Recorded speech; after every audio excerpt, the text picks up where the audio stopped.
Hey guys, this is Franco from my IT and Cybersecurity journey. I know I've been away for a while. Um, the main focus of this video is going to be over what I've learned in the last year and a half using AI agents in work, personal projects, and personal life. Um, but basically, what I want to say is I am gonna make a comeback. Not really a comeback, but I'm just coming back.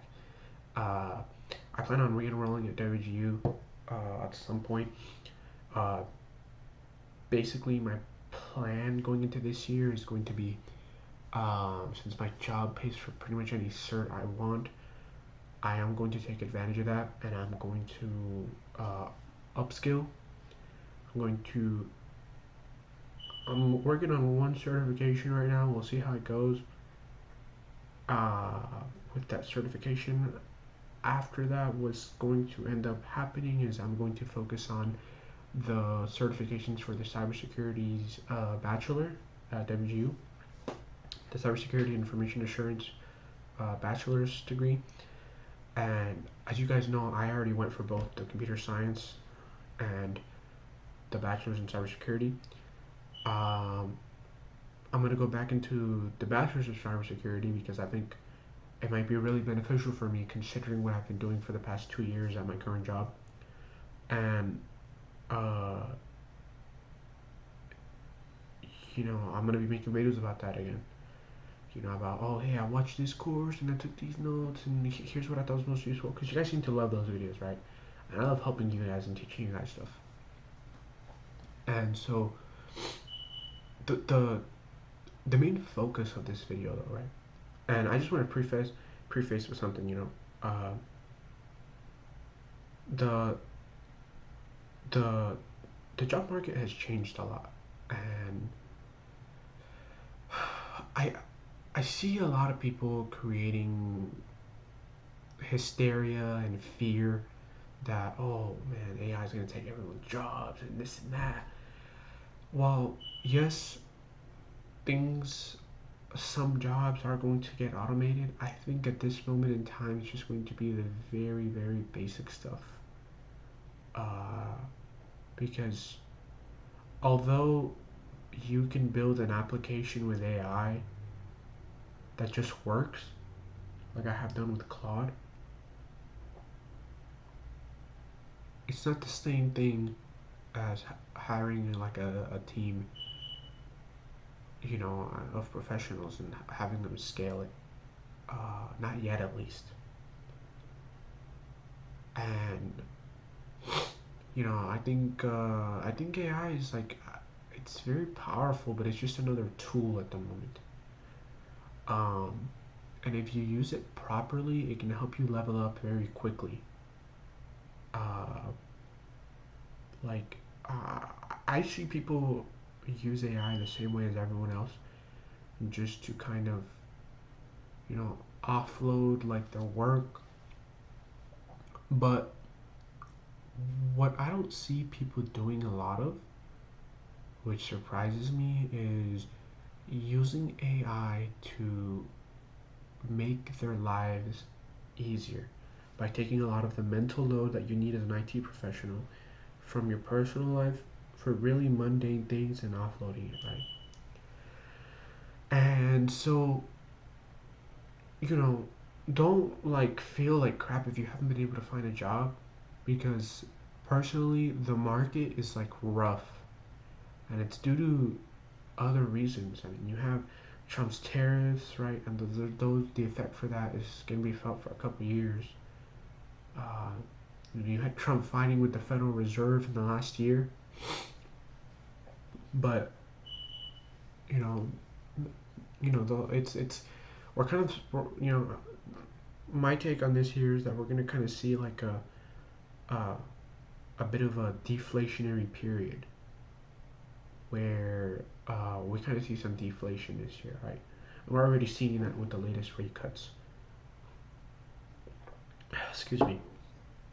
So, you know, my advice to you is, the market is hard, but try to be authentic, try to be raw, try to kind of stand out, because right now it's so saturated with, like, I go on LinkedIn, man. Every fucking post I see is AI generated. You can read like when you spend a lot of time with working with AI, the output that they give is like it's all the same. It sounds so fake. Doesn't sound It sounds so fake, man. And I go on LinkedIn, and every time I go to the feed, half the shit is AI generated.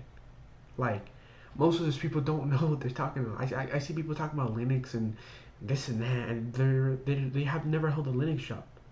Now, does that mean you don't know what you're doing with Linux? No, but they're over here talking about like stuff that took me like 2 years to learn. I'm like, you definitely don't understand what you're talking about.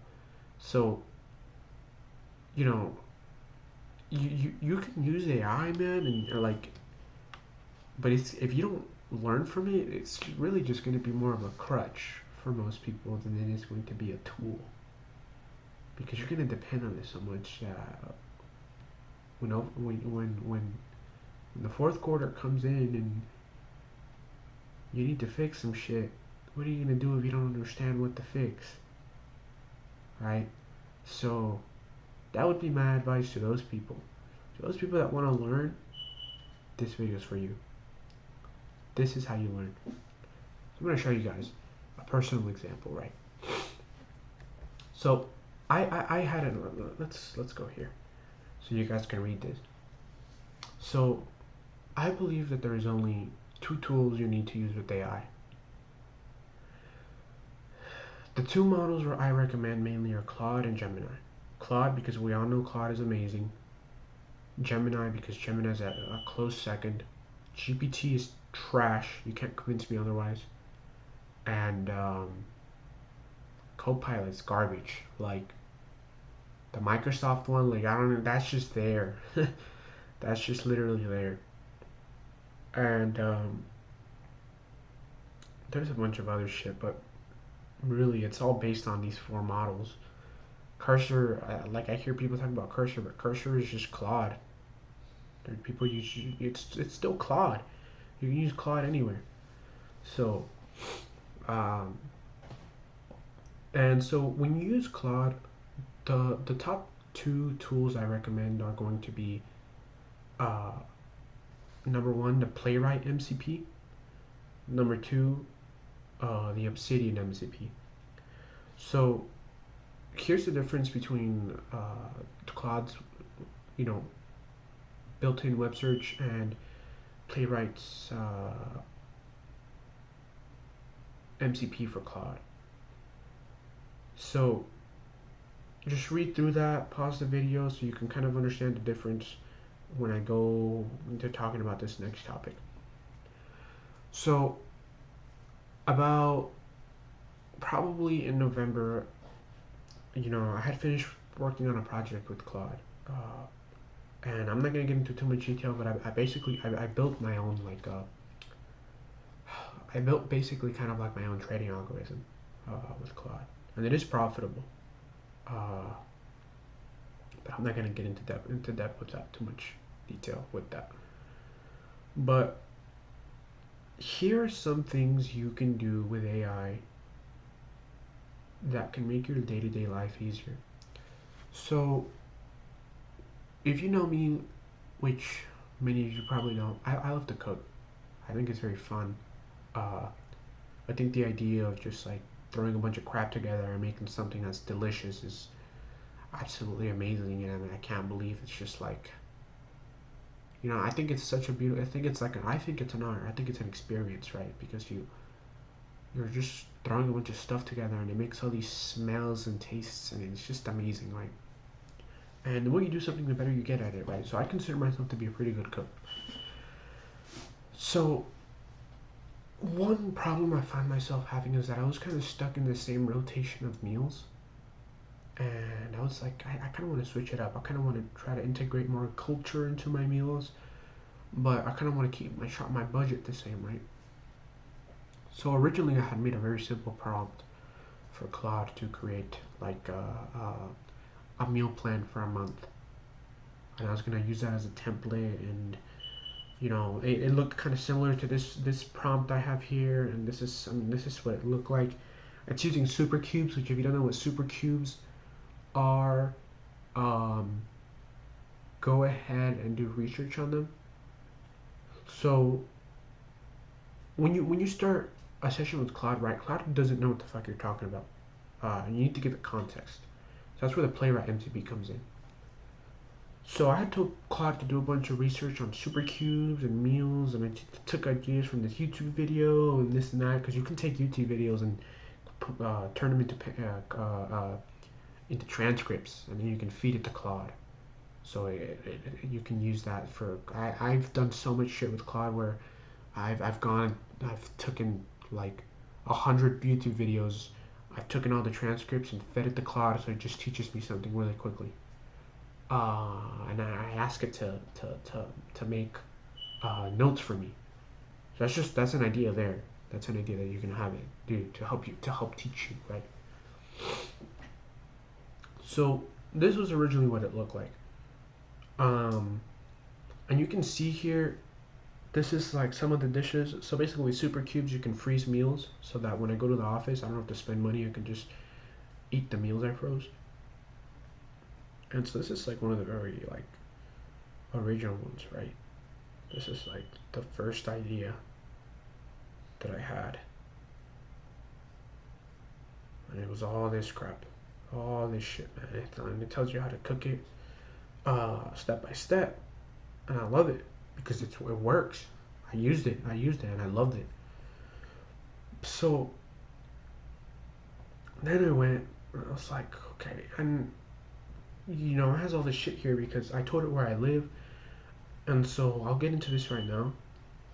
So what I did is I went to HEB and I copied the URL from my local HEB because I live in Texas, and everybody goes to HEB. I then I couldn't figure out how to like get the warehouse open on the Costco website because it's such a cluster. It's a mess. So I just went to Instacart and I was like, hey, I can look at all the ingredients that are available at a warehouse using Instacart. Now I know the prices are going to be a lot inflated because these guys just got in trouble for that, if you weren't aware. But I fed it a prompt like this. Hello Claude, please help me create a quarterly meal plan, so every 3 months, that is shot bi-weekly, because I like to go based off of when I get paid, but it's also for ingredient freshness. With weekly fresh restocks, right? Because you can't just be buying shit, like for example at the beginning of week 1 you buy like tomatoes, but you don't have the dishes until like at the end of week 2 that uses those tomatoes. Those tomatoes are probably going to be bad, right? So you're gonna have to time. You know, in life, most things are about timing. You gotta time it right. Weekly fresh restocks for ingredients that spoil a bit quicker. I want the shopping list and recipes. Use, and I put my HEB's URL here, and I put my Costco's URL here through Instacart to research availability of ingredients near me. Focus on cuisines that are American, Italian, Colombian, Mexican, and Korean. That's just some of my preferences, but then I told it, and any others you think that might be good and won't require exclusive ingredients that are hard to find. Please create a prompt that is thorough. And so here's another thing. Let me stop right here. One way I like to do things with AI is I like to have Opus, which is the agent, because I have the max plan. I have Opus, which is the orchestrator. It does the research because it's really good at complex tasks. So it does the research. It collects the recipes. It does the most complicated task, even though it uses the most tokens. And then I have Sonnet execute, because if you are very specific with Sonnet, it won't go out of line. You just have to clarify that, as you do with all agents. So I told it, please create a prompt that is thorough and detailed for the Sonnet sub-agent to use to write to the Obsidian Vault. However, you will do the research on recipes, gathering ingredients, and gathering prices, and then instructing to add them to the Obsidian Vault in a document that contains recipes, ingredients in the shopping list, and instructions on how to cook the recipes. And another thing I would add is include prices next to the ingredients.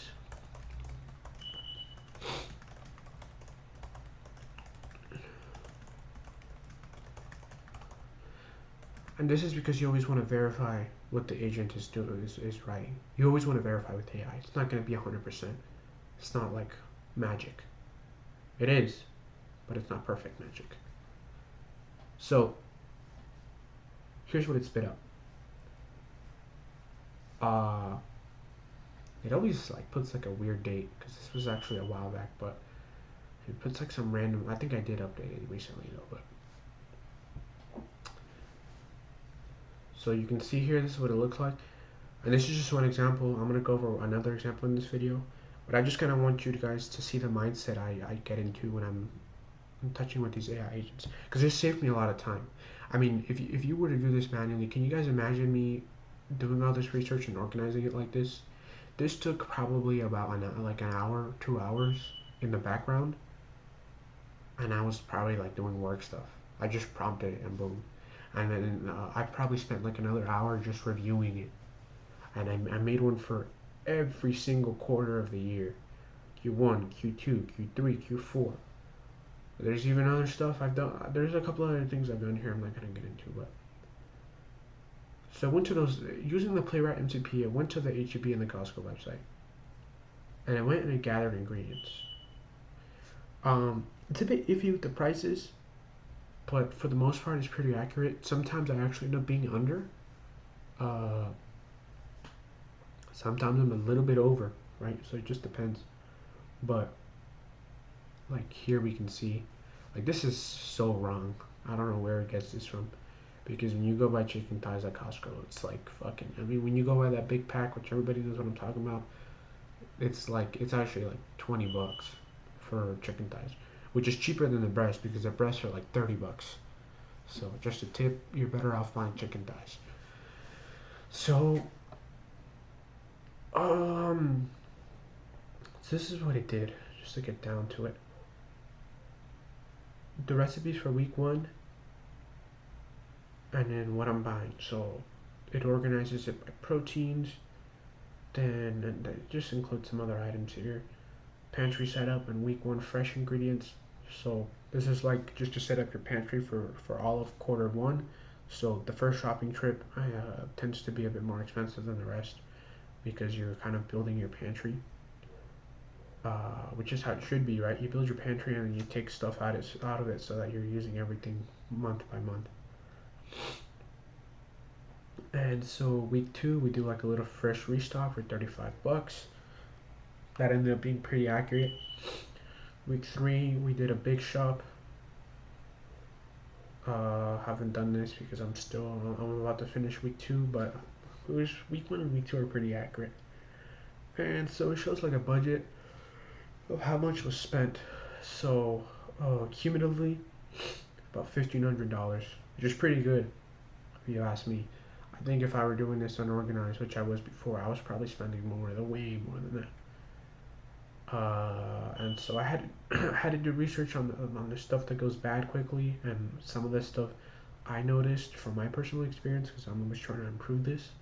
So here's an example. Stuff that usually lasts a long time, like onions, garlic, carrots, potatoes. I mean, all this stuff usually lasts pretty damn long. And stuff that you really only have to buy every now and then is like oil, canned stuff, rice, pasta, dried beans.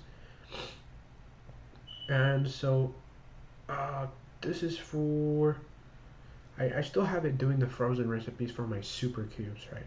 For me to have like my ready to go meals. But that's pretty much it. And so this is how it organized it, and I've been using this and I'm telling you guys it's amazing. So it organizes it here by the recipes on what day. And then what I can just do here, okay, like for example, Monday I had to make pozole, right? Boom. All the ingredients that were here in the shopping list are down here in the recipe. And I can go ahead and just as well follow the instructions. And that's it. And it has all the recipes at the bottom. And that's pretty much it. Like that's literally how it's done. Like I've been using it like this.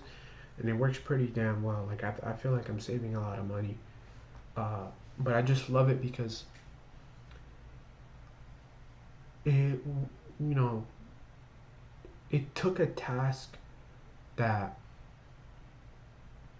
number one, a lot of people probably wouldn't have thought to fix in their lives, and it took a task, number two, that probably would have taken like probably like several days, man, to do this many. Imagine doing this shit by hand.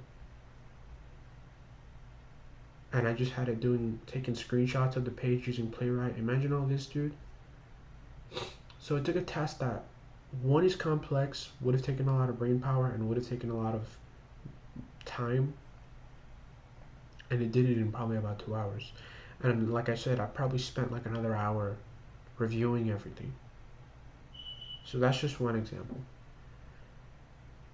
That is non-tech related, but it's just a way to get you into the mindset of how I look at this. Um, Another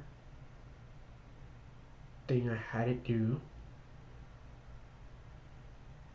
is I had it make a Kubernetes study guide for me. And I had it do this because I'm studying for the CKA, and so I gave it a prompt kind of like this: use the Playwright MCP to read on user forums and on the internet, uh, but mainly base it off of user experience on people that have taken the CKA exam, on to create a study guide and tips and tricks that people recommend for the exam. And it created this. Look how much this goes. And I also told it to base it off of my notes, because I've been watching the course and taking notes. I told it to base it off my study style in Obsidian, and it did that. And it created this whole thing, man. And like here, like, I mean, this is just insane, dude. Right? So this is like another thing, like, it took people's recommendations, like what you should do during the exam, and like what you should do, and like the docs and the cheat sheet. And it even went here. Let me see if I can find it, man.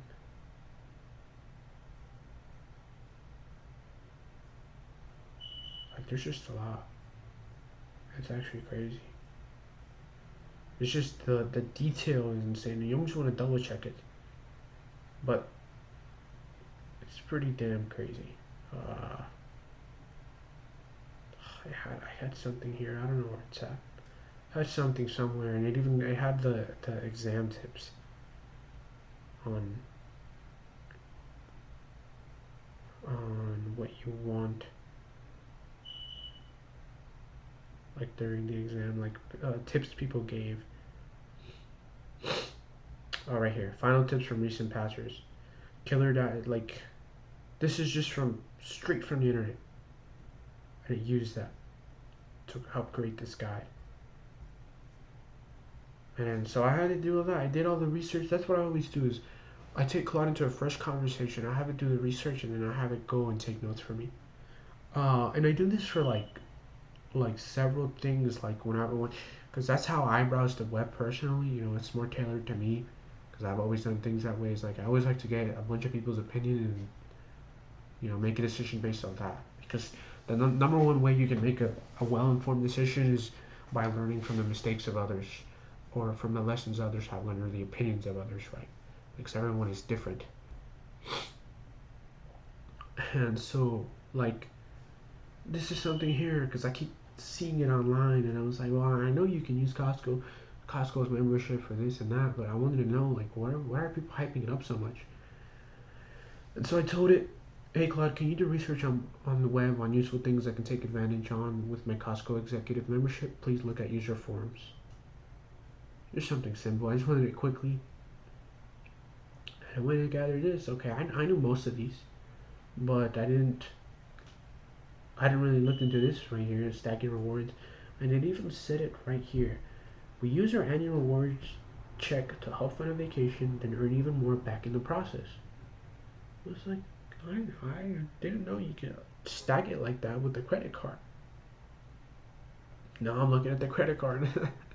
So that's like, this is just like a couple things like that that I've done that you guys can do, right? I mean, this is amazing. Like, I mean, and this isn't even scratching the surface of like what I've done. Like with the YouTube thing, like I've gone crazy, man. I don't have all my shit here, but here's another one. Look, I uh, I have power blocks at home, so uh, I've been trying to like just work out at home with the power blocks I have more than going to the gym because I just feel like the gym is like too mainstream now. There's, people spend like 3 hours on one machine and it just like ruins the vibe, man. So I was like, so I'm just trying to get in and get out. Frankly, when I do my workouts, I just want to get in and get out. Go put in the work and get out. So I was like, hey Claude, do deep, thorough, and detailed research uh, on help me create a year-long fitness plan for a male using only power blocks that go up to 50 pounds because mine at the moment only go up to 50 pounds. Uh, and then I told it look at all online resources that you're able to look at and create a professional plan off of that I can use throughout the year. And man, dude, it always meets my expectations, dude. It's starting with I used to play football and like this is literally what my coach had us on, which is professional because it's something he told us he had the school pay for. It's just you start with hypertrophy, for you guys that know what that is. Then you go move on to strength building. I mean that's pretty accurate. Then you do the muscle endurance again, and you move to power and athletic performance. This is literally a professional plan. And I mean daily meal timing, to hit goals, and I mean I could have probably gone more in depth, but I just wanted the workout plan. And it even has like a template that I can just use to go ahead and like uh, copy and paste for the 52 weeks. I mean this is another example of how amazing AI is, right? When you in the right hands. So you can use AI to really do some cool shit. I hate that this video was so long, but I want at least like one person to sit through this video, and I just hope a light, they have their eureka moment, right? As Einstein would say. I just want one person to literally, like, I know this video is long, but I want one person to sit through this video and just have a eureka moment. Because that's what I care about. It's like you learned something and I gave you an idea. Like I'm bouncing my thoughts and my energy through the screen to you so that now you're inspired and you're like, hey, you know what? Why don't I use Claude to do this for me? Why did I never think of that? And the way Frank would just explain it, like I could probably do it like that, and I could even add my own little twist where I do this, like, do what you want. That's why I wanted to make this video. I wanted to make this video so that you can see what I'm doing, and I hope it inspires you. And that's it. My content is gonna stay raw like this. I don't think I'll ever go to editing my content, to be honest, because I see so much like AI edited content, and honestly, like I get tired of it. So I know if I'm tired of it, the people that I want watching my videos are tired of that, and that's why I want to keep my stuff raw, because I think with AI, staying real and staying raw, in your videos is going to be more important than ever. But wish you guys the best, and I'll see you guys soon. Got some videos coming up.